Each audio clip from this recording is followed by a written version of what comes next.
जय जोहार संगवारी हो। मैं हूं आपन के संग ललिता चक्रधारी और आपन देखा तो न्यूज प्लस 21। चला एक नजर डालथन बिहिनिया के 10 बड़े खबर में। छत्तीसगढ़ के मुख्यमंत्री भूपेश बघेल आज मस्तूरी विधानसभा में करही भेंट मुलाकात, विभिन्न कार्यक्रम में होही शामिल। छत्तीसगढ़ पुलिस विभाग में 975 पद में भर्ती, लिखित परीक्षा ले होही सीधा भर्ती। रायपुर, बिलासपुर, दुर्ग, जगदलपुर और अंबिकापुर में होही सेंटर।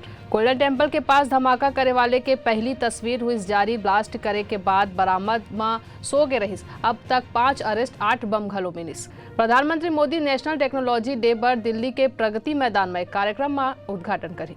ज्ञानवापी मामला में जुड़े 7 याचिका पर वाराणसी जिला जज कोर्ट में आज हुई सुनवाई। सचिन पायलट अजमेर ले आज शाम करीब 4 बजे शुरू करी जन संघर्ष पद यात्रा। दिल्ली सरकार बनाम उपराज्यपाल मामला में सुप्रीम कोर्ट के आज ही फैसला। महाराष्ट्र के शिंदे ठाकरे विवाद पर आज सुनाया जाही सुप्रीम कोर्ट के फैसला। संविधान पीठ 16 मार्च के सुरक्षित रखे रही फैसला। The Kerala story half century पूरा करीस। 5वां दिन घलो कलेक्शन 10 करोड़ ले हुई ज्यादा। सलमान के फिल्म घलो रह गई पीछे। आईपीएल में Kolkata night Riders Rajasthan Royals के बीच आज खेले जाही मुकाबला। ऐसे ने तमाम बड़े जानकारी ले लगातार अपडेट रहे बर देखत रहो न्यूज प्लस 21 आप मन के हक के बाद।